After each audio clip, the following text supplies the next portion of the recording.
la journée force sécurité intérieure, la Syrie maintient sa résistance contre colonialisme.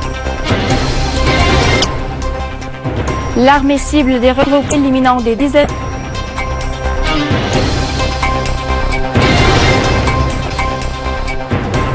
Deux étudiants syriennes obtiennent de hauts degrés à la bourse pour les élèves des pays à l'est de la Méditerranée à l'occasion de la Journée mondiale de la santé.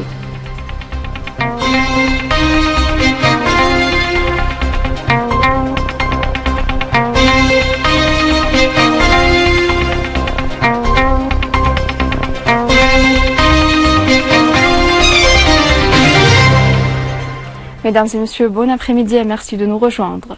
Sous le haut patronage du président Bachar al-Assad, le ministère de l'Intérieur a commémoré le 70e anniversaire de la journée des forces de sécurité intérieure et rendu hommage aux martyrs de la garnison du Parlement tombés du fait de leur ciblage par la colonialisation française le 29 mai 1945.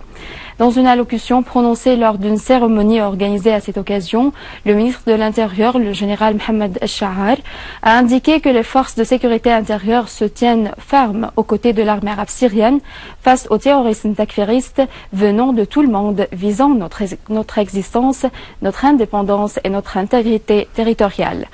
Le ministre de l'Intérieur a affirmé que la Syrie faisait et fait toujours la cible des conquérants en raison de sa civilisation, sa position stratégique, sa culture et surtout l'indépendance de sa décision.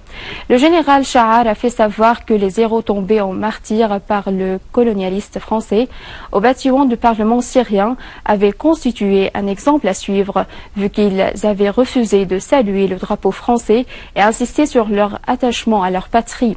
Lors de cette cérémonie, nombre de familles des martyrs du 29 mai et nombre de blessés des forces de sécurité intérieure ont été honorés. Accompagné de hauts officiers de la police, le ministre de l'Intérieur a visité la salle des martyrs à l'Assemblée du peuple où il a rencontré le président de l'Assemblée Mohamed Jihad Laham et parlé avec lui des sacrifices consentis par les héros de la police en 1945. En outre, le général Shahar a ouvert un musée de documentaires au ministère de l'Intérieur, affirmant que la mémoire des peuples date d'une histoire très importante. Le 29 mai restera un témoin vivant et une épopée héroïque dont les hommes de la garnison du Parlement syrien ont écrit ces lettres par leur sang pur pour défendre une souveraineté qui est écrite jusqu'à notre temps entre une colonisation française ancienne qui a fait venir les soldats du Sénégal pour tuer les colonisateurs qui exportent quotidiennement des milliers de terroristes pour exercer le même rôle. L'héroïsme a été tracé, le colonisateur français met le plan scellé par le général rancunier Oliver Roger visant à bombarder le Parlement syrien, tuer les ministres et les députés pour créer un vide constitutionnel qui permettrait aux Français de faire venir leurs collaborateurs au pouvoir et imposer le pouvoir français direct.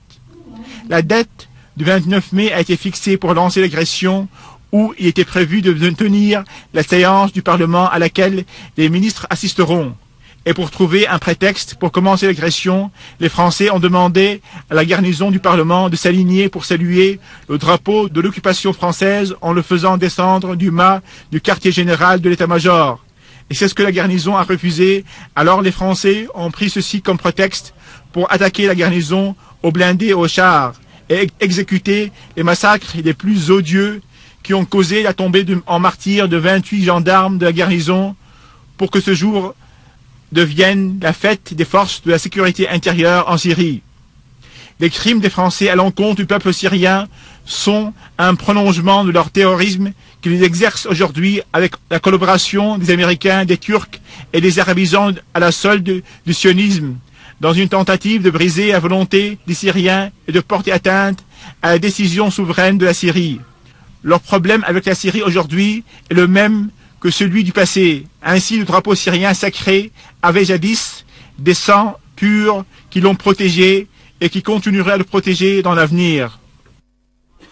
Et dans la banlieue de Konaïtira, des unités de l'armée et des forces armées ont éliminé nombre de terroristes Front Nusra dans les deux villages Abu Shabta et Rasm Khawaled. Dans la banlieue d'Alep, une source militaire a affirmé qu'une unité de l'armée a tué et blessé des terroristes Daesh aux alentours de l'académie militaire aérienne. Par ailleurs, des unités de l'armée ont repoussé en collaboration avec les groupes de la défense populaire une attaque du réseau terroriste Daesh contre des points de contrôle militaire à la périphérie de la ville de Hasake, infligeant aux terroristes de lourdes pertes. Les unités de l'armée arabe syrienne ont éliminé nombre de terroristes Front Nusra et d'autres organisations tekfiristes liées à l'entité sioniste à Daraa et sa banlieue.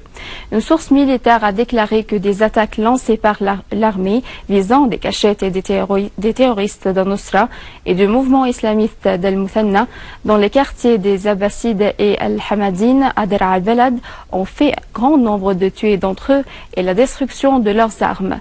Dans une opération spécifique, l'armée a détruit un certain nombre de véhicules des terroristes dans la région Al-Masbah sur la route de Daraa Tafas et à Naïmé.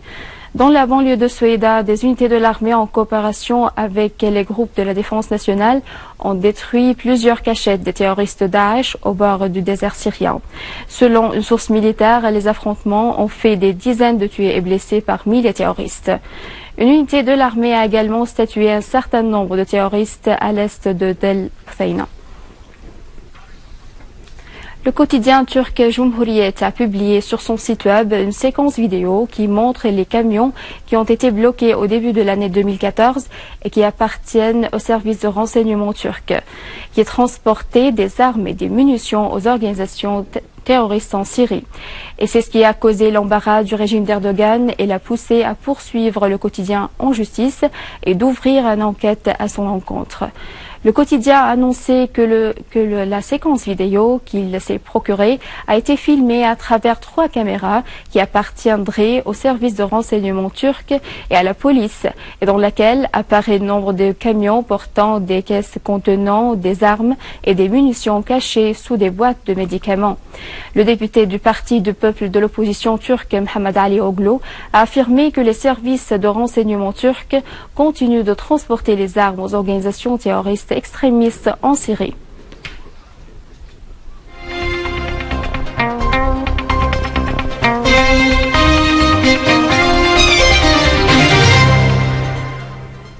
Deux lycéennes syriennes occupant des positions avancées dans le concours artistique qui s'est tenu au lycée dans les pays du Proche-Orient à l'occasion de la Journée mondiale de la santé qui s'est tenue sous le thème de la ferme à temps plat préserve la santé de tes aliments, auquel ont participé 40 lycéens et lycéennes syriennes.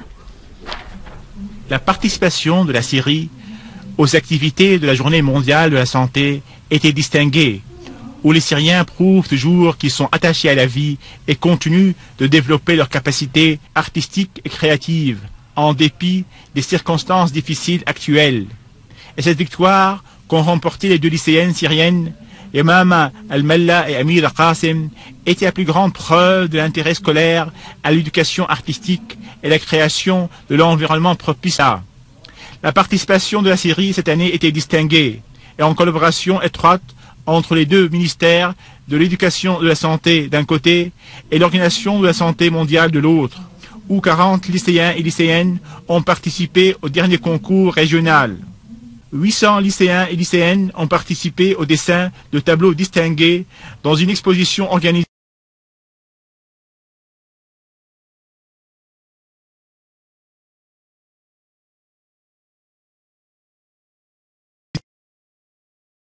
Le colonialisme et le terrorisme. L'armée cible des regroupements des terroristes dans plusieurs régions, éliminant des dizaines d'entre eux.